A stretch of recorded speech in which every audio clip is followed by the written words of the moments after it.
Hello again. This is Brian Copeland talking. Welcome to another edition of Copeland's Corner. A distinguished panel of comics. Three of my faves are back. Carlos Alazraqui is here. Johnny Steele is here. Chris Riggins is here. We'll talk about some of the news of the week. Maybe it'll be funny, maybe it won't. But there's not a lot that's funny that's going on right now. Quite frankly, it's scary. I keep reading that we're in a constitutional crisis over the fact that it looks very much like the Trump administration defied a court order on deporting these alleged gang members to El Salvador. And the judge today has said, today being Wednesday, has said that if they are not able to justify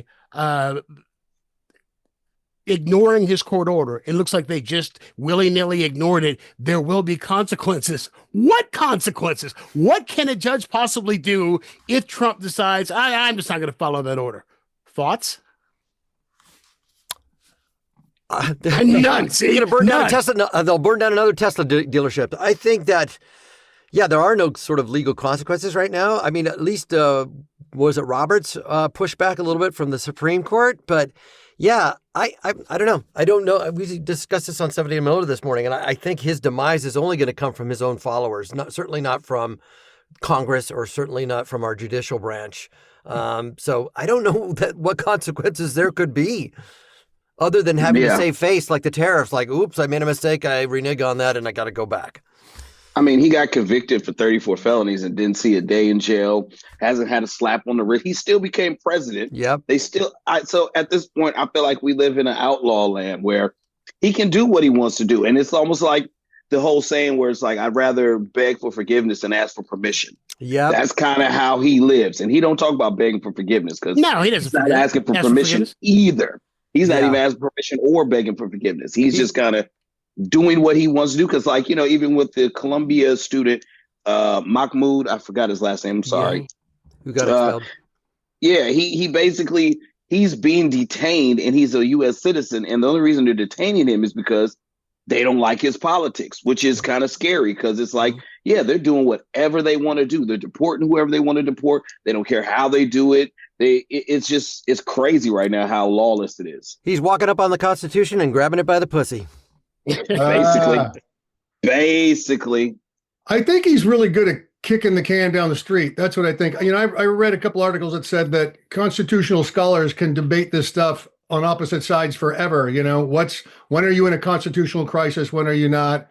And, one judge and one lawyer will say yes and one will say no. So I think he's just really good at pushing stuff down the street and not dealing with it and there's another thing, there's a thing in debate, which I studied in college called the Gish Gallop. You ever hear that? It's where you attack the person you're debating with so many ridiculous things and ridiculous claims that when it comes time for them to reply, they either have an option of either defending their position and saying, hey, you're wrong, or they can ignore what you've just said and go on with their own point of view. And either way, they lose. And so I just think he piles so much stuff up so fast that so many people's heads are reeling. I think it's by design that he's doing this. So it's shock and awe is pretty much what it is. Yeah, and it's all I should mention we lost Chris for a second. Chris is there he is. Okay, Chris kind of popping in and out. He's on hotel Wi-Fi. So sorry. I had to elevate my thing because I was breaking my neck to look down. So elevating his thing. Full of cheese. Let me give you some numbers. This is a CNN poll that was released today. And the question is, should Trump defy court orders? 84% of all adults say no. 84%. 92% of Democrats, 87% of independents, 79% of Republicans. And here's the thing that's hysterical. 84% of people, of adults say, no, he should not. When Mother Teresa died, her approval rating was only 80%. Only 80% because they approved of Mother Teresa, but 84%. Yeah, they say that you don't see numbers like this unless the poll is, do you like dogs? I'm not kidding. They say that's the only time you see numbers like this. Not in the White House, we don't. Hey, dog. There's a doggy. But it's frightening. Now the next question was, do you think that he will follow court rulings? And 58% say no. 58% say no. So, they say that, in order to become an authoritarian or a dictator, the first thing you do is you delegitimize the media, and then you delegitimize the courts. And then there's nobody to stop you. There's nobody to stop you. Pretty much. I think part of this is owing to the fact that, at least for now, he can't run from another term. So he is, he's got nothing, I guess in his mind, he's got nothing to lose, and if he can eliminate anybody to stop him from whatever he wants. I mean, if you remember the last time, and we all probably do, there was a lot of incompetence and a little bit of fraud and whatnot, but there wasn't this degree, this speed, this, this is a whole different animal. And I think a lot of people who voted for, well, I know a lot of people who voted for him, you can read polls on it, are just not happy with what's happening. They thought there was waste in government. They maybe weren't happy with what some of the far left was, doing in their own cities and towns, and didn't want that brought to their towns, but they never wanted this. I mean, I don't know about you guys. Do you guys hold stocks or investments? Yeah. I don't look at it. I'm tens of thousands. I'm tens of thousands of dollars poorer than I was in November. I'm the cowardly lion in front of Oz, just going, tell me when it's over. Tell me when it's over. You can't do that. I mean, it'll make you crazy. You can't do that. I saw there was an article in Forbes a couple of days ago about how much money Trump's billionaire friends have lost because of his policies since he's been in office. And it's something like $450 billion they're down on paper collectively, that they're all down on paper since, the stock market is in a nosedive. And I got to tell you, I love seeing the fact that Tesla's down 40%. I love it. And Forbes today, was it Forbes? I believe it was reading today that they think that Tesla may be on the verge of an epic crash. That Tesla may be on the way out. Wow. Massive protests at Tesla dealerships around the country. People are not buying them. People who have them are getting rid of them. Mm-hmm. People who are not able to get rid of them are putting bumper stickers on their car that say, "I bought this before I knew he was a jerk." Yeah, So I saw an article where people are actually putting different emblems on Teslas now. Like there's people out there putting Audi emblems and all these other car emblems on their Teslas now. She's not an escort girl. She's my real date. Yeah. You got to be a little careful though, because polls show that something like 65 or 70% of the middle class own stocks, and maybe 3 of the top mutual funds, Vanguard for sure, have Tesla in there. So, sort of gloating the collapse of a stock because we don't like Elon Musk, while meanwhile working class people on both sides of the political divide are also getting it in the chops. But as Elon Musk said, empathy's a weakness. So there you go, Elon. Two things here. First of all, if you're talking about a mutual fund, Johnny, they can divest. That's the first thing. They can divest of Tesla stock. They don't have to. They had no idea that it was going to dump. Okay, but I'm saying they've lost money already. Hang on one second. A mutual fund is a long time hold generally. So the bottom line here is they can divest before it goes down further. That's the first thing. The second thing is that would anybody want to patronize and put more money in the pockets of somebody who is destroying a hell of a lot more lives than those of people who own Tesla stock, simply because of the fact that he's rich because people have bought Tesla stock. But you see what I'm saying? So why make him richer? You understand what I mean? But I can sort of agree with Johnny on that point. In addition to violence to deal in blowing up things, it's destructive behavior. It doesn't help anybody. I don't. I have a 2018 Tesla Model 3. It's going to be my daughter's first car. It's okay. I have a Model 3. I still own it. I bought it outright. It doesn't make me a bad person. When somebody damages a charger, it affects me. I'm a good person. So, yeah, financially, physically, it can affect those people. But you're right. You can divest. But there are also other things in my portfolio, in addition to Trump, who are, I'm sure, are run by pretty evil dudes and evil corporations. I would have to probably divest 90% of it. So there's also that. But I get both sides. Okay, but that's why apartheid fell, was because of the fact that people were divesting of their interest in South Africa. I like divestment. Divestment. I'm sorry, Chris. Yeah, I like that tool rather than violence. I think. Well, here's the thing, Carlos. I don't think we can discount violence, because you have to understand that a lot of people don't have money to divest, but they're being affected by what he's doing. And their only language is, because it's like even Martin Luther King said, a riot is the voice of the unheard. And that's basically what it had. Like, we praised the French Revolution. They were cutting people's heads off. Yep. And we talk about how great that was for them. We talk about revolutions. We can't talk about our American Revolution and say, well, we don't want no violence. No, you can't affect people's lives so drastically. And then not even just affect it, because like you're right, they're probably way worse people. But when you're so open about it, you're so brazen about it, you're so like in your face, like, you know what are you going to do about it? People have to go to the resorts they have. And I get it. It looks messed up, but the small inconvenience of a charger being blown up to you is if you weigh it to somebody losing their whole income, their whole life, losing I think family they're completely members separate. I don't think one is deported. related to the other. Well, they all go together because he's doing them both. He's doing it all. Like, he's in our government firing people. Like, but me as a voter, employees. I voted against Elon Musk. I know you did. But that's the thing. We're all connected. Like, you are not, you still live in this country. If you really want to, then you got to leave the country, because we all have to, you know what I mean? It's kind of like everybody gets affected by the bullshit. Well, hang on a second. Let me stop you for a second. When you're talking about violence and what Martin Luther King said, you have to realize that Martin Luther King's whole thing was peaceful protest, passive resistance. Oppressed people can overcome their oppression by nonviolent opposition. Where it landed him was dead, but it also landed us a Voting Rights Act, and it landed us a Civil Rights Act, and it ended Jim Crow.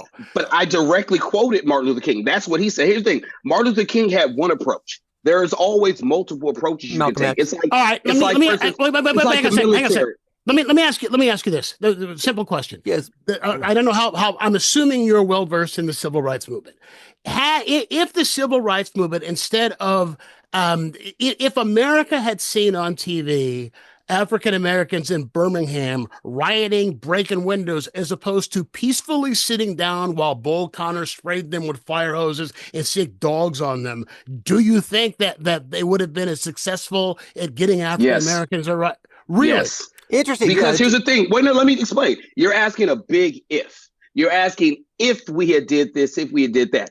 You have to understand, it doesn't matter what we do. We could sit silently. They're going to be racist. They're going to hurt us. They're going to kill us. We can stand and fight, and they're going to still try to kill us. So my philosophy is, I would rather die on my feet than live on my knees. And I get what Martin King did was important. His movement was not to be discounted. Like, you have to understand, people want to kind of split it up and say, well, he was not violent and Malcolm X was violent. Malcolm X wasn't violent. He was about self-defense. He was like, I am not going to allow them to beat my ass on that bridge. So I'm not going to allow them. Example. I'm not going to allow them. That was the Black Panthers. It wasn't about, like, because if you read the tenets of the Black Panthers, it was power to the people. Not power to the Black people, power to the people. Because Huey Newton even talked about, we need to align with the gays. We need to align with Latinos. We need to align with disabled people. We need to align with women. We need to align with any marginalized group that is out there. Because here's the thing. There is a need for peaceful protests. I love peaceful protests. But I also feel it's like any other faction. You're going to have your militant side, and you're going to have your diplomacy side. Just like America, we have a judicial, we have an executive, we have all these branches of government. But guess what? We still got? We got a military, and we will send that military in to get our point across anytime we feel like we need to. So we can't sit in the country and preach only violence. Let me stop and ask you this question. Johnny, you live in Berkeley. Yes. And Berkeley, there have been a lot of social uprisings over the years. Can you think of a single one? Like during the George Floyd stuff, or during the Oscar Grant travesty of justice, when there were I'm not going to call them social uprisings, riots that really achieved or accomplished anything. That really got people to go, oh, okay, well, maybe we should change our position on this. People in authority, people in power. Because what changed after Rodney King? What changed after the Watts riots, for God's sakes? They talk about it for 5 minutes, and then it's over till the next time. Yeah. The same thing with peaceful protests. Let me ask Johnny. Go ahead. Well, I can tell you one thing, and these are not mutually exclusive, but these riots cost, even in a place like Oakland, which is a small town, tens and tens of millions of dollars. Okay. Those monies are cut from somewhere. And then 3 years later, Oakland has a hideous, horrendous budget deficit. And businesses like the one I own go down to the planning commission or the building department, and there's 10 windows and there's 3 people there. And the plans you used to submit that took 8, 10, 12 weeks now take 2 years. And so stuff doesn't get built, things aren't funded, whatever programs that people rely on. So that's certainly there. It's not that there are no consequences. I think the riots I think it was something like 60 days after the George Floyd incidents, I think exceeded 2 billion with a B, and something like 1,400 businesses, I could be wrong, 1,200 businesses in Minneapolis alone were either lightly damaged or completely destroyed, many of which will not come back, perhaps in our lifetime. We're not getting any younger. So there's certainly that consequence to it. And you say, oh, these are different things. Well, to an extent, yes. Does it affect change? Perhaps, perhaps not. But are there economic costs that everybody in that town pays for, and maybe in the surrounding towns? Absolutely. I think it was 40. I could be wrong. 30 or 40 some million, and Oakland was pretty quiet in June of 2020. Is that when we were talking? Yeah, that's when. I mean, this is just highway patrols and cops from neighboring cities 24 hours a day around the clock making double time. Yeah. This is ambulances and helicopters and hospital staff standing on. This is, damage to lots of tax revenue because nobody's going shopping down there. But that was during COVID. Keep in mind that was during COVID, so all that stuff's happening anyway. You can certainly look at a month before COVID and look at the month after George Floyd and see an insanely incredible difference. So I mean, and cops weren't being called in from 70 miles away during COVID highway patrol to work in Oakland for double time. Yeah. So there are consequences, and then the other, just one quick note. If you're fine with violence on your cause, are you fine with people who you don't agree with committing violence? I've been a vegetarian vegan for 40 years. It's the number one cause. Animal husbandry is a leading cause of global warming. Billions of animals are killed. Water is polluted. It's destroyed. Animals that aren't even the ones eaten are killed. We pay millions of dollars to kill animals that might be predators of our livestock. It's thousands. It's eagles. It's bobcats, wildcats. I mean, mountain lions, everything. Cool. So, are you equally as fine when some vegans burn a butcher store down? Honestly, go and smash the butcher.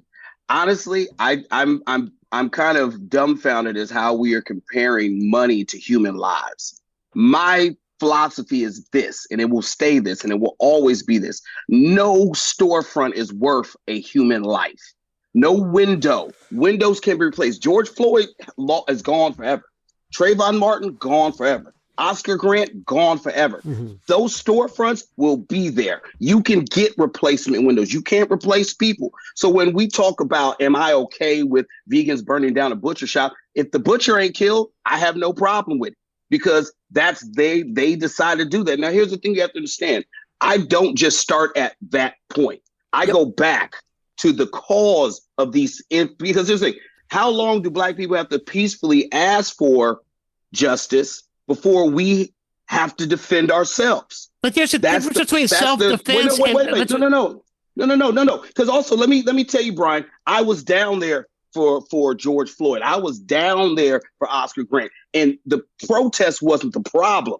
The problem happens is when police become very aggressive with protesters and start causing issues. Because at George Floyd, that's literally what happened in Oakland. We were walking peacefully.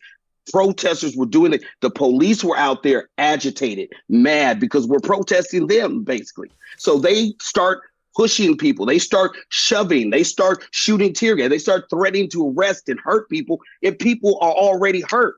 You have to understand, you're trying to criminalize people who have been victimized. And they're not, and I'm not saying that, we should go out and just kill people, because obviously when Luigi did it, everybody was okay with it. Everybody's like, oh, Luigi killed this CEO. Power to the people. That's not power to the people. Luigi just he just basically acted upon white male privilege and the ability to go out, violently act, and have people justify you. Even if you're wrong, they'll justify you. And that's the thing that trips me out. Let's give Carlos a shot. Just on this subject, I don't know if you've read, I'm reading the second of hopefully 5 Wes Moore books. He's my guy for 2028, governor of Maryland. The book is called 5 Days, and the book is going through exactly what Chris is talking about. That was never the starting point following the death of Freddie Gray. It had followed other deaths in the Baltimore community. And he talked about that from the perspective of everybody involved. A white police chief named Murphy, a black woman whose brother had been killed. And he addresses each person as he goes through the book during the 5 days of the Freddie Gray protests. And all of these elements that Chris is talking about are in that book. I think it's a fascinating read. And it's important because, as he said, it doesn't start at I want to be violent and destroy. But somewhere I think there's a happy medium where Yeah, you don't kill the butcher, but it does affect other people because maybe the butcher goes poor, his daughter gets sick, he can't afford a hospital bill, and his daughter dies. So you can't predict the future. In essence, I understand that violence is the last resort. It still doesn't make it, to me, the most effective thing relative to a general change in our culture. It's why I like somebody like Wes Moore, but I wish you would get a little Jasmine Crockett in him, but I love him. He's 82nd Airborne. He's a Rhodes Scholar. He returned to the community that he grew up in. He's doing a great job in Baltimore. He's eloquent. He's smart. That's my choice. You know, Question. This is coming from a white guy. Question for you. Yes. Between the three of you, would any of you ever hold elected office? No, God, no. No. Ugh. I commend those. Johnny's thinking about it. Thinking about it. Well, you know, it's the way the right took over the school boards. You know that, right? They said, stop voting, stop whining, stop your protesting in the streets. You lose more people as often as not protesting in the streets. That's right. People can't get to work. People, you know, and then they say, well, screw these sanctimonious idiots.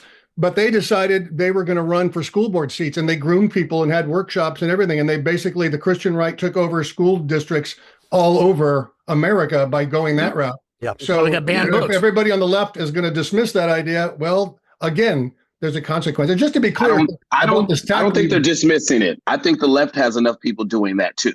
The left has people doing that too, but the right kicked in harder with that because they kind of, I don't know. They played the long game. The right played the long game. They played the long game, right? The right has the financing because there was a guy named Colin Allred. It's an ex-Army veteran that ran up against Ted Cruz, and clearly the better candidate in Texas. But the right had more money.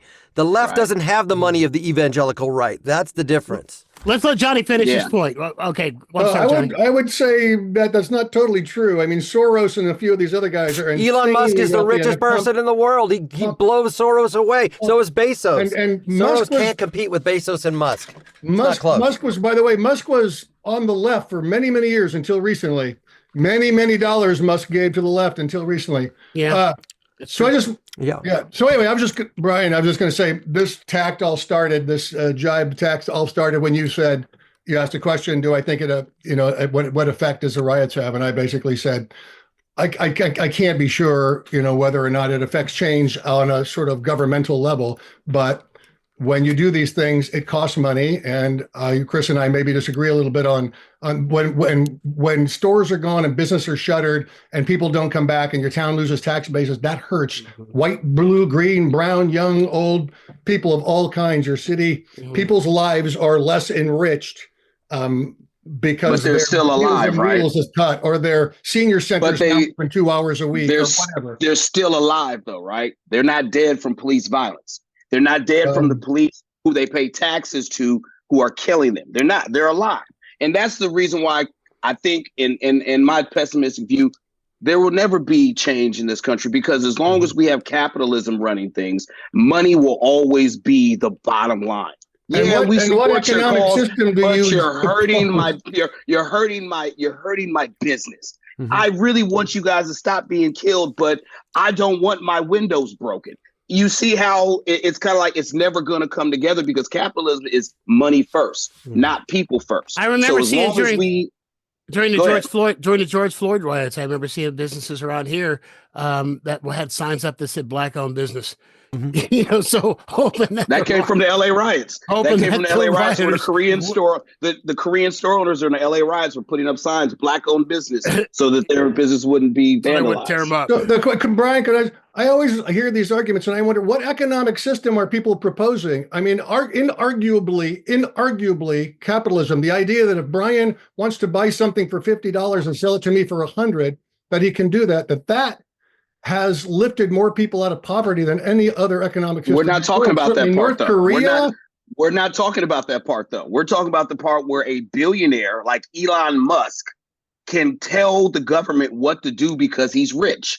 That's the part we're talking about. We're not. Look, I'm all for free enterprise. I think what it is in my mindset, in a perfect world, we take capitalism, communism, socialism, and we put them together into this beautiful thing where you want to start a business, you can start a business, you can make money, you can do whatever you do with your money, but you're going to pay your fair share of taxes. If you're richer, you're going to pay more taxes, and that money is going to go back to help the people who need the help, not give them handouts, but say, hey, your school isn't going to have to suffer because you live in a low income district. Your kids are going to have the same opportunities as these kids with parents that make $2 million a year. So it's not about ending capitalism. It's talking about changing capitalism and the way it affects our people and our mindset, because we have a capitalist in the White House who is showing us directly it's not about the people. It's about money and power. And those people who have it are misusing capitalism to hurt other people.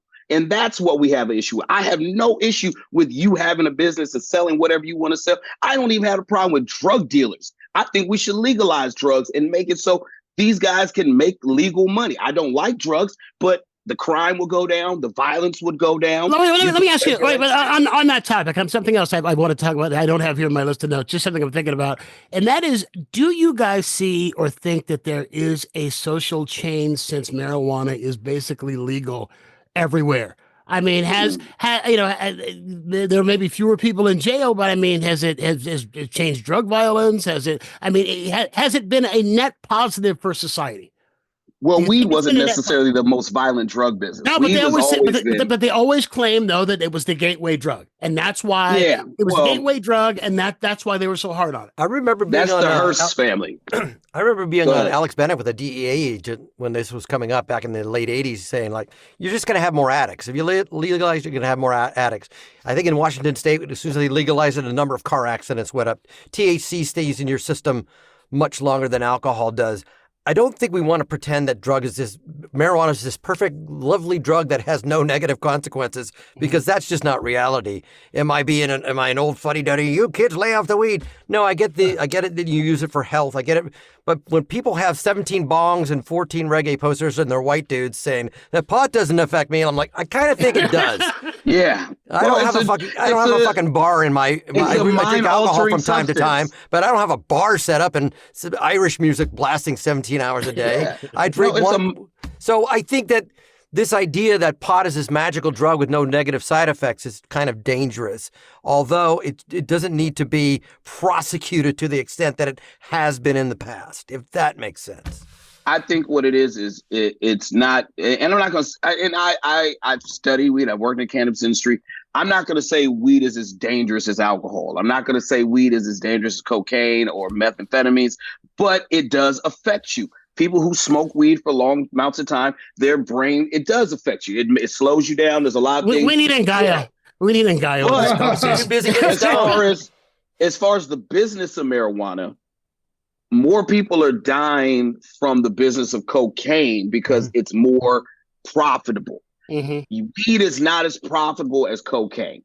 Everybody can grow weed. Like I don't need somebody to manufacture weed for me to smoke it. You can't legally grow weed. I can grow it.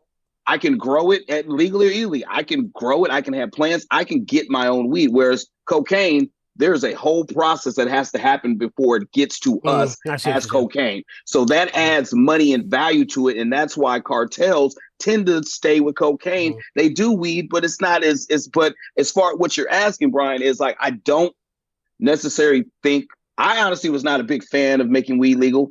And that's just because I feel like it was a money grab as opposed to let's really figure out how to make our society work better for people who partake. Okay, in this but again, because, bottom line, what net positive or not for society? Do you think it's been a net positive? I don't think it's been a wash. I don't think it's affected it either way, in my opinion. I think people still smoke. People smoked weed before it was legal. People still smoking the same amount of weed. We do have more people that smoke, but they do pre-rolls and vapes and edibles and all this shit. I mean, stuff. But at the end of the day, I don't think society as a whole has gotten better because we legalized weed. Johnny, net positive or not? You're in Berkeley. Well, you know me, I'm always this guy where in any debate, both sides can be partly right and or partly wrong. And I guess you can say the money spent not policing this, money saved not policing and prosecuting, certainly perhaps a positive. Younger kids having, because of the proliferation of pot, younger kids getting in earlier at a time when their minds aren't fully formed yet and damaging them, or maybe not doing things they should do, like get on the ball team or go home and study. Getting high with their friends because it's readily available and it's a quick, easy, cheap high. Not good. So I hate to be that guy, but no, there's pros and cons with everything. There's always pros and cons. And like you said, that's why if they were high, they wouldn't be burning down Tesla dealerships. Not on purpose, at least. Carlos, it was an accident. Yeah. You got two daughters. One of your daughters, 13, 14, comes home and you find a joint in her stuff. What do you do? I talk about it. I don't. There's not a Brady Bunch episode where I'm going to ground her? Ann B. Davis to come in and sort it out for us. But I would be a little disappointed. But I'd also say, where'd you get it? How often do you smoke it? Let's talk about it. Have you tried gummies? Because smoke's not great for your lungs. I would be concerned. However, not alarmed. If that makes sense. Yeah. So you wouldn't ground her. Or would she be punished? Or no, it would just be a conversation. It's like, hey, as long as you were off your phone while you were smoking this, it's okay with me.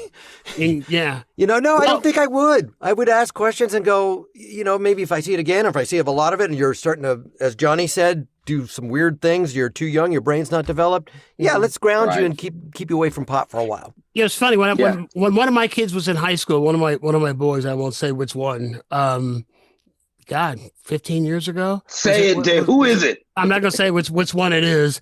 I'd gone to bed and he'd gone to his room. And then I went back out to get a drink of water and I smelled weed in the house. And I'll say I used to smoke. I'm not going to be a hypocrite. I used to smoke. I haven't smoked in probably 25 years. And so I said, I called him out and I said, go get it for me. And it was a bag of shake. It was mostly like stems and seeds and stuff like that. Bag of shake. And I did exactly what you said, Carlos. I sat down and go, look, I'm not going to be a hypocrite. I used to smoke. I don't anymore. Your brain is still functioning. Your brain is still developing. This is not the time for you to be doing something like this. You got better. I go, what did you spend on this? And he goes, $20. And I slapped him in the head. I go, you spent $20 on a bag of shake? I go, for that, I'm going to ground you. Exactly. I'm going to ground you. That would be me. Yeah. For that, I'm grounding you for that. That's me. I'll be like, where'd you get this terrible weed from? Yeah. Next time, just come get me and I'll go get you some weed. I mean, that's what my mom's friend did. She would call her weed guy over to the house for us so we wouldn't be out in East Oakland buying weed off the street. Stop it. Yeah. No, we were like 16, 17 at the time. So she would call her dude over and we would buy like an ounce from him because it was like the thing about marijuana, and it's kind of like I don't want more than 4 hands to touch my marijuana before I get it. I want the grower, the trimmer, the guy that packages it, and the person who sold it to me. Those are the 4 hands that should touch it before it gets to me. So I honestly, I feel like you like organic weed. You want your weed natural. All weed is supposed to be organic. I just don't want bad weed. I don't want sprayed weed. I don't want weed that has been grown improperly, because you can get sick from improperly grown weed. Like if mold gets into the weed and they still sell you the weed, you can get very sick in your lungs for smoking them. All right, let me ask you this along those same lines. Did any of you guys, when you were teenagers, have somebody on your block or have a friend who had parents who would let you drink over their house because they figure at least you're drinking here? I think we didn't have active enablers, but parents would just look the other way. And I have to qualify this. I've had 3/4 of a gummy in my life, and I was not able to change the remote control. So that's my experience with pot or weed or THC. And I'm like, nah, I like the whiskey stuff better. But no, we had parents that would sort of look the other way, but they wouldn't host parties and say, here, you're going to drink these two and you're going to get crazy and never want alcohol again. Right. That never happened. All right, Johnny, you That's played how it football, was. so you must have had parents like that. Yes, but we're all of roughly the same age. Yeah. You guys may forget, many states, when I was a teen, 18, you could drink That's right. beer. So That's getting right. a beer at 17 after a 3-a-day football practice in your parents' backyard when it was some kind of crappy Regal Select that had 2% alcohol and you Pabst. got one. It wasn't a huge Pabst. deal back then, There was no Mother's Mad. Remember Mad? There was no Mad at Yes, that there time. was. Not that we were drinking. Yes, there was. Well, there Candy Lightner. wasn't. And in fact, it I'll didn't tell you, always exist. I'll tell you that's why it changed. It was in the early 80s, a woman by the name of Candy Lightner. Her daughter was killed by a drunk driver, and she started Mothers Against Drunk Driving. And when I started stand-up at 18 in the early 80s, one of the things I loved about going on the road was the drinking age was different in every state. We go to Idaho, it would be 19. You go to Hawaii, it would be 18. It was different in every state. And it was because of Candy Lightner and MAD that it universally became 21, because she was able to her organization put pressure on the national legislature to withhold highway funds from any state that did not have 21 as a legal drinking age. And that's why it's uniform. But that's how it was. She's so evil. Yeah. But He's by the so way, evil. Remember those? It did start in 1980. So when I was a teen and when I was in high school, there was no MAD. What year did you graduate? 78 high school, 82 college. Oh, okay, yeah. So you're older than I am. So, all right. Let me ask you this question. Going back, I'm way off track of what I was going to talk about. Did you guys have those drunk driving movies? The Wheels of Tragedy, Red Asphalt. Okay, did they affect you in any way, shape, or form? No. Your behavior. We went and got high and drunk immediately after watching that and laughed our asses off because we thought that's never going to happen to us. We're 16. We're going to live forever. Forever. All-American Boy Award and at Concord High and Carlos Alazraqui. I did not start drinking until I was 22 in college, so I waited. I'm going to run, take my daughter to volleyball. I'm going to put myself on mute and turn the video off. I hope you guys are still on when I get back. It's a short ride to Burroughs. Well, hopefully, and if I don't see you guys, if you sign off, please check out Wes Moore's books, The Other Wes Moore and 5 Days about the Freddie Gray aftermath. I think they're both, but I'll be back. Okay. Hopefully we'll still be here when you come back. Yeah. Okay. Yeah. Hopefully we'll still be here. All right. Let me ask you this. Completely something lighter, something a little bit lighter.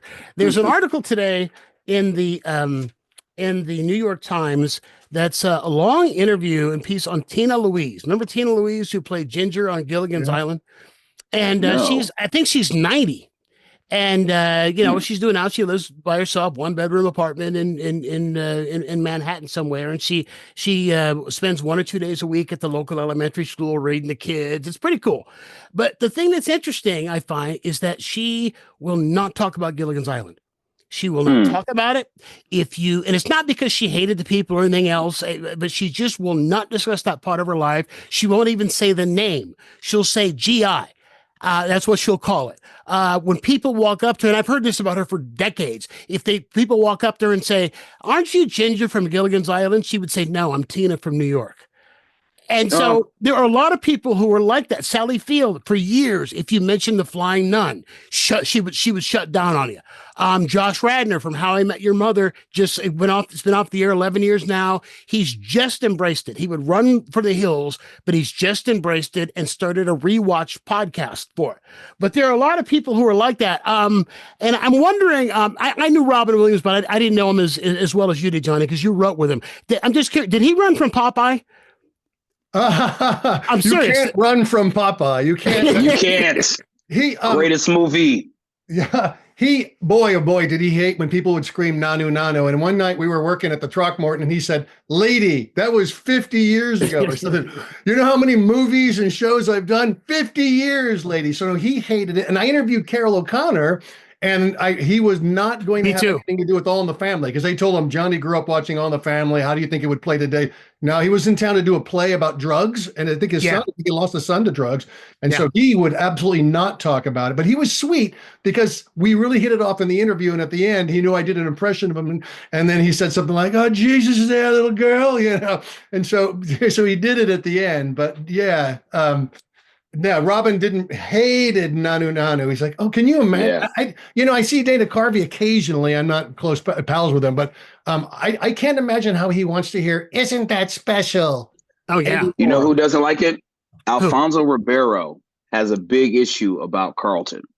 Oh. He loves the fact that he played Carlton. He's like, he likes what he brought to the character. Because if you watch Fresh Prince, I think Carlton was a great character as a juxtaposition of blackness with Will. It was like we have these two sides of black kids, and you could see that we can be from the hood and we can also be from, Bel Air. So that was what I loved about it. But the dance part, he doesn't like it because people just come up to him and say, do the dance, Carlton, do the dance. Like I was at a party for the Gumball 3000 cross country race, and he was there. And he was standing there talking gorgeous, like 6'2" blonde white woman, just gorgeous. He's macking on her. She's feeling him. It's Alfonso Ribeiro. He's doing his thing. Out of nowhere, this black dude comes over and say, hey, Carlton, do the dance, Carlton. Look on his face, like all the drained out of his face. And he just looked like, I hate my life. Like it's, and he even said in an article that being Carlton typecast. Back up. Did he do it? No, he didn't do it. He was that, I wouldn't have did it either. That woman he was talking to, he was not doing it for her. Oh, go ahead. No, I was saying he did an article where he said Carlton kind of ruined his acting career because he couldn't get casted as anything else. Oh, yeah. But there was an interview I saw with Jimmy Fallon and Bruce Springsteen. I don't know how long ago it was. It's one of those things that just came up like in my Facebook feed, and he said that Alfonso said that he got the Carlton dance from the way that Springsteen danced with Courtney Cox in the it was from the Born in the USA album, Dancing in the Dark. Dancing in the Dark video. That's what he's doing. And they show the clip, and it's like, yeah, that's exactly what it is that he's doing. Yeah. So what do you think about genius? Brian, can I weigh in? The saddest thing about your topic here is, as a young boy, and I'm sure every young boy at that time watching Gilligan's Island can attest to, we have to acknowledge now that Ginger, the dream of our childhood, is now older than Mrs. Howell was. Oh, yeah. Yeah. Mrs. Howell was probably 55 or something on that show. Yeah, she wasn't that old. She might have been 50. Yeah. She might have been 50 years old, so it's, that's hard. I think Aunt B, she was probably 38. Yeah, when my wife turned whatever age she turned, I said, did you know that Aunt B, the woman who played Aunt B, was something like 55 to 62 when she played this elderly, spinstery mid-Atlantic accent lady? It's like from another century, and you're now older than her, honey. Well, I'll tell you a funny story. About 20 years after that show went off the air, CBS did a reunion movie called Return to Mayberry, remember? Oh, yeah. And everybody came back, even Ron Howard, who's one of the biggest directors in Hollywood at the time, he came back. And the only one who wouldn't come back was Frances Bouvier, I think was her last name. And she said the reason she wouldn't do it is she didn't want America to see her all old. Yeah. You had a joke. It's like, what? I thought you had a joke about this in your act at one point. I don't know. I mentioned this at one point. Must have been on a podcast. As opposed to how young she was in the original. So it might have been That's something the joke. That. Is that the joke? Yeah. Yes. I have to tell you your jokes. Did you get concussions from football too? I may have. So the whole point of this line of questioning is what do you think about actors who run away from Ray Walston, my favorite Martian, same kind of thing. He hated that. I interviewed him, and if you mentioned it to me, after he did Fast Times at Ridgemont High, and he won an Emmy for Picket Fences or something, if you mentioned it, he would shut down. So what do you think about actors who run away from the thing that they're known for, that run away from the role that made them famous? I get it. Well, honestly, after seeing that interaction with Alfonso and that dude, it made more sense to me why they do it. Because if people would just walk up and say, hey, Alfonso, man, I really am a big fan. I love Carlton, dude. You're a great actor. And they left him alone, that would be fine. But I think what it is, you get so many people that just yell that, like, for instance, with Dave Chappelle, with why he kind of left Chappelle's show, why he wasn't happy with it, because he had white people come to him saying the N-word, you know what I mean? Or doing the Rick James thing. So it's kind of like he's with his wife and kids, and someone comes up, I'm Rick James, and starts saying all these profanities. to his family. And I think what it is a lot of there's a lot of people who can appreciate art, separate the artist from the art and say, hey, you're a great actor. I liked your character. But the majority of people, all they see you as is that character forever. And how they respect that character will be the respect they show towards you. So like if you were a character that was a buffoon or supposed to be laughed at or supposed to be dumb or whatever, people really will talk to you like that in real life. Like you're an idiot. Oh, you played this dummy on TV. I think that's really you. And they go at you in that way. And so I get why some people would be like, I don't want none. That is just annoying. It might have been something happened on set that was painful during that time. It's all these kinds of reasons. So I do get it. I think a lot of it is they resent it because of being typecast is part of it. I'm going back to also, Brian, just a quick interjection, slightly different, but musicians do this a lot, right? And the best known is Dylan, but I've seen many musicians where they started out doing a particular thing and then they moved away from that. And then people have come because they sold you this album and they sold you these series of albums and you said, I love this artist. And then you go and then they're not doing that. And people are booing and walking out. If you know the Dylan story at all, he started out with folk, acoustic guitar, singing about trials and tribulations of society and whatnot. And then at one point he became very interested in electric guitar and he was hired to perform at the Newport Folk Festival, and he went there and he refused to do folk and he refused to go on if he had to do folk. And it was a big uprising. And they said it was, if you look at the Fender Telecaster, they say this tool killed folk music because Dylan came out and some people booed and left, but some people loved it. But yeah, it's musicians do it all the time too. And you can understand. I mean, you guys have jokes in your act that you did, and at the time you found them funny, and at that time you found them clever, and maybe they fit you at that time, and then you don't want to do it anymore. You outgrow it, or it hasn't aged well. Yeah.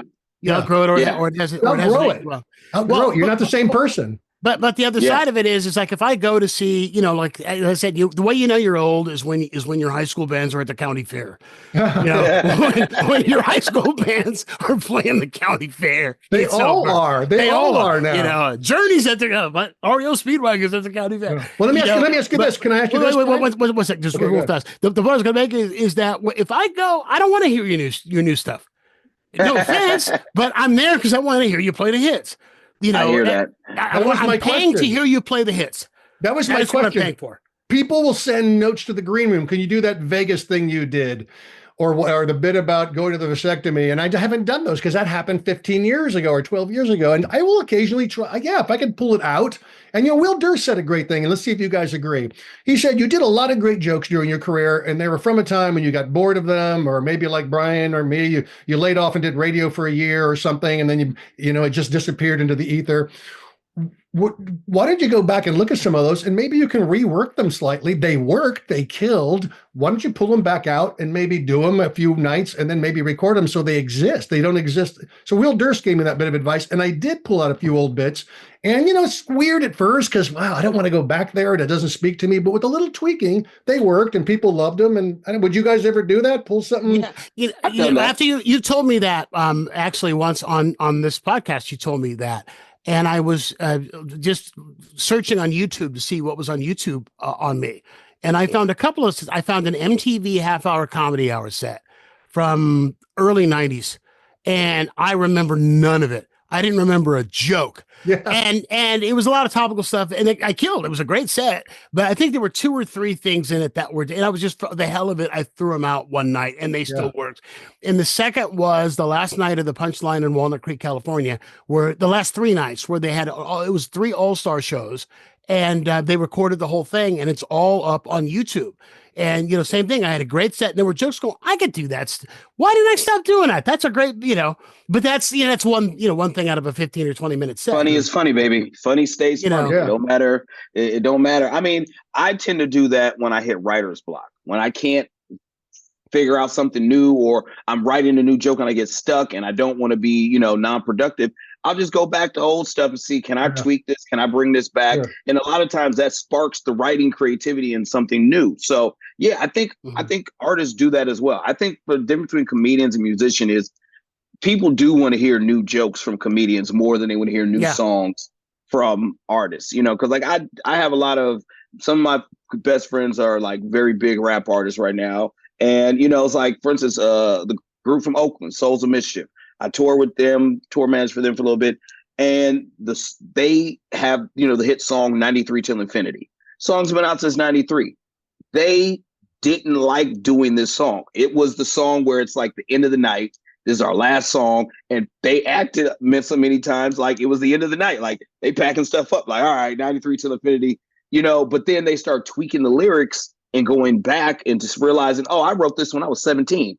Let me readapt a little bit. Let me change the lyrics. There's one part where, my man A+ comes off mad confrontational, but he's grown and he's more peaceful now. So he changed the lyric to be more inclusive. You know what I mean? So that's a tool that all artists should actually really utilize, is going back and reworking good old stuff. But the thing, though, too, is that there's certain things, if it's your signature piece, that you have to do, especially musicians, more musicians than comics, that you have to do because of the fact that people will feel disappointed or ripped off if you don't do it. And like, that's why I was so surprised when I think a year or two ago, Pat Benatar announced that she will no longer perform Hit Me With Your Best Shot because of gun violence. But that song has nothing I know she wrote it, but I don't see any gun violence there. And that's her signature song. And so, I mean, I would be disappointed if I went and she didn't do it. Yeah. There's certain stuff. That's silly. Yeah. That's silly. I had a gal come up one time and tell me about a joke that she attributed to me. We've all had this, right? They say, oh, I love this joke. And you say, that's not my joke. It's not my joke. Usually it's not your joke. And so a week later, she says, yes, I saw you do it. It was on YouTube. And I said, you're right. It was a joke about this dressage where horses dance, and it's now an Olympic event. Have you seen this as dressage? And so a week later, hi, I'm gal who saw you the other night and you said you never did this joke. Here it is. It was taped in San Francisco. And I remember the year, it was during the Olympics. So I screwed around and ad-libbed it and it killed, and I never did it again. And I insisted to her, I did never do a joke about dancing horses on the Olympics. He said, yes, you did. And it was funny. And I pulled it back in and used it. And just as a note, as Brian, I used to do a JFK bit a lot because I went to the Dealey Plaza right when the JFK movie came out. I was working the Improv. That was with Dana Gould, and we went down there. And it was a lot of fun. Dallas Improv? That bit. But then, the bit ages, and what do you do? Well, now the government has dug up thousands of pages of JFK testimonials and whatnot. Well, the bit is back again. Well, they're releasing today. They're supposed to, today or tomorrow, supposed to be releasing the Kennedy comedy is about timing. Yeah. I mean, it is. Let me ask you this, Johnny. You've toured the country a lot, and you spend a lot of time in the Bay Area on TV and radio, same as me. And Chris, you're touring with Chappelle now, or have spent a lot of time touring with Chappelle and touring with big acts and stuff. Have you guys had instances where you're out somewhere and if somebody wants to come by and say, hey, I really enjoy your work, thanks, and move on, that's fine. But they'll go a little too far. Like I remember once when I was in morning TV here, I did morning TV for 5-6 years every morning, and I couldn't go anywhere. It was ridiculous. And I remember sitting down with Carlos, sitting down at a restaurant with my wife and kids, like at Lions, and some woman comes and pulls up a chair at our table and sits down. And it was kind of like, and so the way that I learned how to deal with that is Robin told me that Springsteen told him when he first broke that the average fan encounter lasts 45 seconds and that you can be nice to anyone for 45 seconds. And the second thing is that if people, if you're nice to people, I think the research is they'll tell 10 people they met and you were nice. But if you're an asshole to people, they'll tell 35 people that they met you and you were an asshole. Yep. Yeah. Go ahead, Carlos. Yes. And add an addendum to the encounter with fans lasting more than 45 seconds. In the convention world, often you're dealing with folks with autism, and it can last far longer than 45 seconds, and it can return over and over again. And these people are wonderful, but there are times, and I'm always nice, I'm so appreciative, and especially for folks with disabilities, but there are times like in Miami, we had to hide in the green room because the poor people would just keep coming back and back. And back. I remember when you did my show, when you did my Comedy in the Plaza show a couple of years back. there was a guy each there. time you can exercise patience, but it does go beyond that time limit sometimes. But I had to hide you because you were nice to him. You talked to the guy, and he was trying to get into the green room. Yeah. You know? Sounds like you guys need security. That's right. Better than Tesla. Chappelle has security. So Yeah. Chappelle has security, so it really be 45 seconds, and then security starts inching in on you, and so it's always like, it's as Carlos said, it's a slippery slope, because I try to understand the people first, because like a lot of times I find out I have been talking to somebody who's on the spectrum, and you don't want to be like, they don't understand the social cues of, hey, I'm about to walk away. They don't get that. All right, well, hey, nice meeting you. All right, hey, thanks. Hey, all right, nice. They don't get that cue as leave. They think, oh, that means they want to hang out with me more. Like, I've had one dude try to get in the black car with us. He was like trying to go with us, and I was like, nah, fam, you can't go with us. Like, thank you for standing out here, and we autographed and we took pictures, but we got to go. And David already left, and I'm standing there, so dude is still, and I'm like, bruh, look, fam, I'm not even famous yet, so check this out. Leave me alone.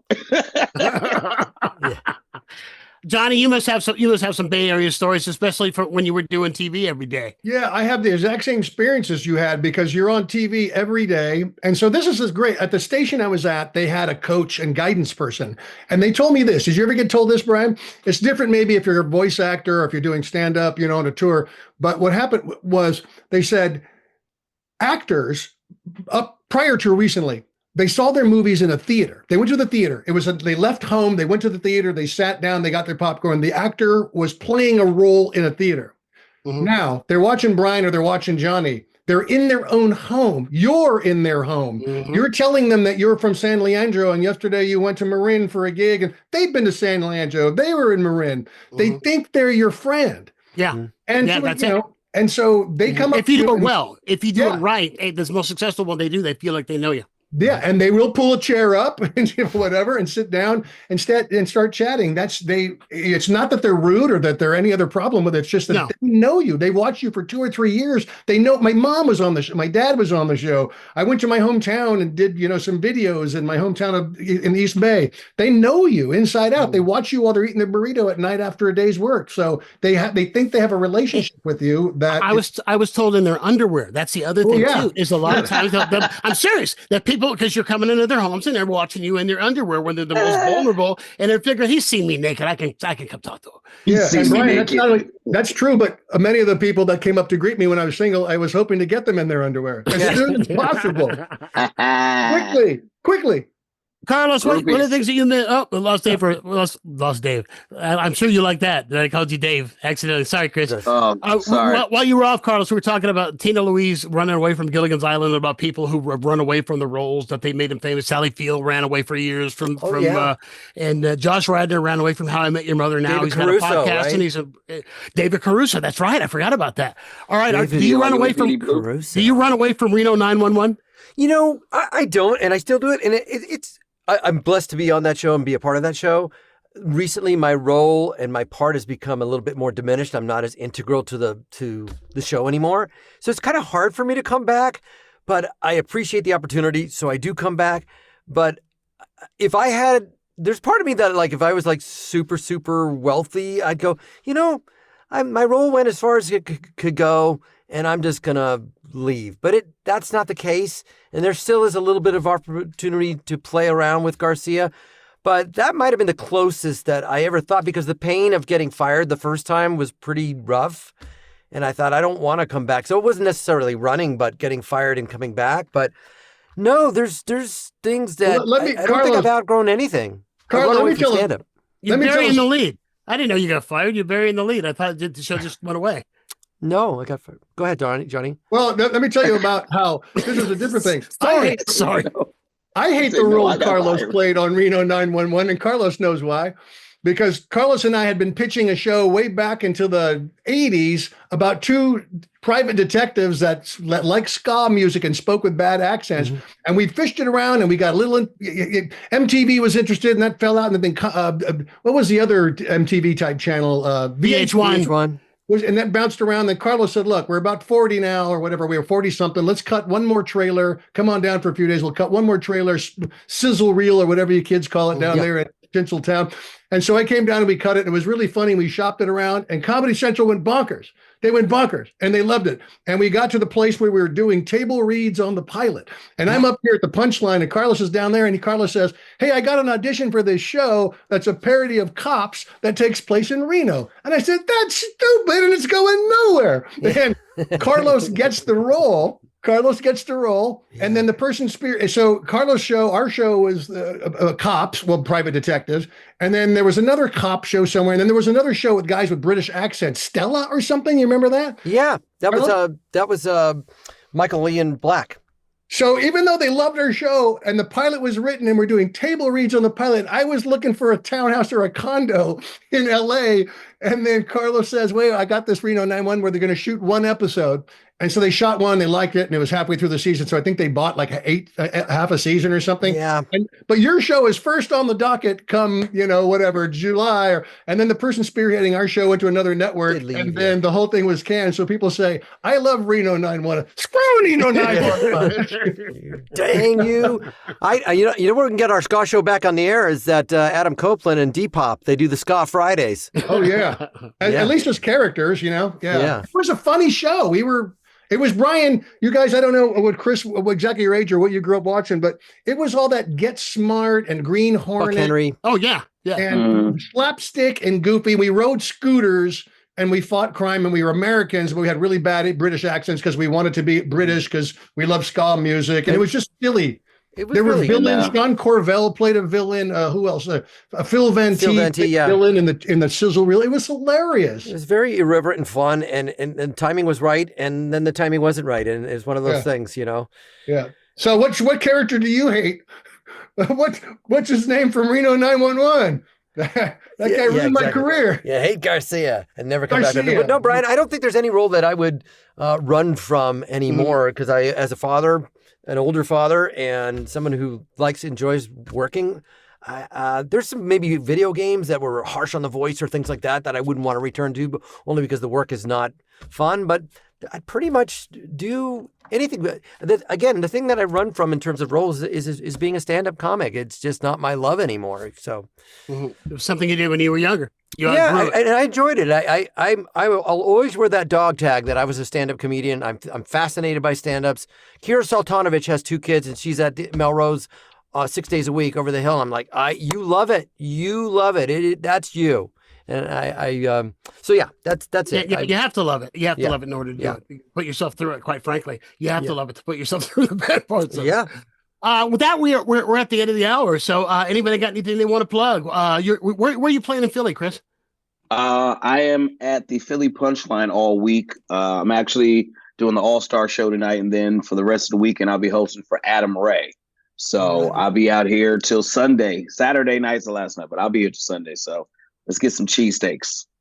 Yeah, bring me one back, man. Bring me one back. I'm craving one. I've never been able to find a decent one except for there ever. No, the Philly Cheesesteak Shop in Oakland has probably the best and closest version to what you would get in Philly. Yeah. All right. Yeah, because they use all the right ingredients. All right, Johnny, you got anything coming up?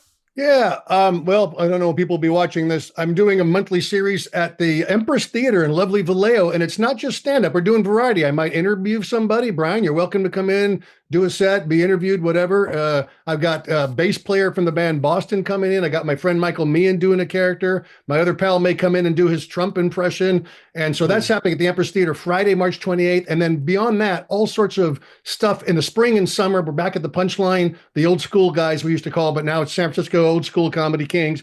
And JohnnySteele.com, the new website. We spent a lot of time and money on it, so please come visit. All right, Carlos, where are you signing? Where are you signing and talking? Richmond, Virginia. I'll be there the 27th through the 29th, Richmond Anime. And then my schedule is on my Instagram of the places I'm coming to next after that. But that's where I'll be this next weekend, 27 through 29. Richmond, 27 to 29. All right, that's something I wanted to ask you and I completely forgot. So I'm going to throw it in even though we're over time. When you are at these things, are you charging for autographs? Yes. They do charge fee for autograph. How much is it to get your autograph? For me, it's $40. For other people, my friend Gray Delisle is as much as 80. Tom Kenny's a little bit more expensive. Tom Lennon charges a little bit more. But I found my price range to be around $40 is what really works for me. Okay, and you don't have to answer this part if you don't want to. In terms of how this works, does the promoter get a piece of that? Yeah, the promoters bring you in on a guarantee. It can be a no money guarantee, a flat fee, or a flat fee of X amount. And you sign those pictures against your guarantee, as it were. You keep the money up that you sign for. And if you don't reach your guarantee, you can sign free photos for them to auction off. That's rare that happens. But yes, they do get a percentage of everybody they bring in. So Back to the Future guys. There's like Mia Farrow at the Toronto Fan Expo, Mia Farrow, Steven Seagal, Jeff Goldblum. Really big A-listers now come to these things. So everybody gets their fee. And the cons do make their money from those guarantees. Now, see, that's the reason I ask is there was a picture that I found of just the sign for the price list to get an autograph by Mark Hamill. At one of the fan expos, and just to get a signature was $400. Yeah, and it went from $400 to there were two other levels, and I think the highest was $1,200. And I just posted that picture, and I went, really? And seriously, I think I posted over it, and I got 30,000 views. Yeah, 30,000 views, and comments with people who were appalled or thought that you're screwing your fans, or I mean, I have an issue with baseball players doing it. I mean, baseball players are making enough money, and to charge a little kid to sign a baseball when we all got him signed for free. Yeah, but at a fan show, it's different. Capitalism. Yeah, but I guess if the kid is going to take that ball and run out and put it on eBay and sell it, then yeah, this is they are. A lot of them are. It might happen to you as comedians. When we land at the airport, people will they'll know what flights we're on. They'll meet you at baggage claim, and they'll show up with like hundreds of photos and just ask for your signature. Maybe I'll do a couple, but what they'll do is they'll turn around and sell them on eBay. Right. So sometimes I'll say, "Do you want me to personalize it?" And they're like, "No, don't personalize it." Yeah, exactly. But it is relative to how the cons work. There is an understanding that when you go to the convention to meet Mark Hamill, you are going to pay that amount, and some people are willing to do that. And so it's fair. It's not like he's pulling the wool over people's eyes, but prices are right up front if this is something you want, this experience. And I think Mark is a very personable person. William Shatner will just sit there, he'll head down, sign, never look up. And so that's your experience with William Shatner, which is probably pretty close to the price of Mark Hamill. Have you talked to him? Have you ever talked to Shatner? I have briefly just said hello in the green room type of thing. Now, Tom Kenny, SpongeBob, very famous worldwide. Tom is a guy that will spend that aforementioned 45 seconds or more with thousands of people in his line all day, 8 hours a day going, bah, bah, bah, and like, oh crap, I gotta go play with my band for 2 hours. Like, Tom is that guy. He gives. So your experience with Tom is pretty special. Luke Skywalker can charge whatever he wants. Yeah, right. Force me with you. That's right. Well, people were writing it. People were posting. The reason it cost so much is because he had his hand cut off, and it's harder for him to write. Yeah. Right. He's disabled, y'all. Come on. Yeah. Chris Riggins, Carlos Alazraqui, Johnny Steele. Thanks, guys. Always lively, always fun. Come back soon. Okay. Thank you. Right. Yeah. Thank you, man. Well, that's gonna do it for us. Oh, I want to mention too. I'm doing. I brought back the solo show. I said I'd never do again. The Great American Shit Show, which is monologues on life in the age of Trump. I'm coming to Berkeley, Johnny, to your hotel on your town on Thursday, but that's all sold out at the Marsh. I just saw your Robert Townsend there last week doing his solo show, his new one. Yeah, my friend Don Reed, who does the show. Don was there. Yeah, Don's producing that for him. So I'm there Thursday, but it's sold out. But I'm gonna do it once a month as long as he's in office. That's the goal. It's monologues on life in the age of Trump. It's three that are kind of fixed, and then the last one is more kind of here's the latest crap he's pulled, kind of a thing. So the next one I'll do will be April 24th at the March in San Francisco. So if you're in the city, if you're in the Bay Area and you're close to San Francisco, come on out and catch it. Early show, 7:00. Also, I want to mention my second crime novel in my Topher Davis series comes out on April 29th. Well done. It's called Shadows of Justice. It's available nationwide. It'll be at Target, at Walmart, of course, Amazon, any place where books are sold. And that's one, guys, by the way, the people will, when I'm signing, because I'll be doing a bunch of book signings and stuff around, people will say, oh, no, I'll go, who do I make it to? They go, oh, just write your name. They go, okay. I know what they're going to do. Oh, okay. All right. Like 5 copies. You want me to just write my? All right. Fine. About 5 copies. Fine. So if you like if you like the podcast, lots of ways you can support us. The most important way being, of course, to subscribe. Subscribe to us if you are listening. Subscribe to us here on YouTube if you happen to be watching. If you can tell your friends any way that you possibly can about what it is that we are doing, and if you can go to where it is that you listen to your podcast and leave us a 5-star review, that helps people to find the show. So that's it. I'll check you out next week. Try to, hold on. Try to keep the faith until hopefully we'll be able to do this next week. We'll put it that way and say what we want to say. Till then, be kind to your neighbor. He knows where you live.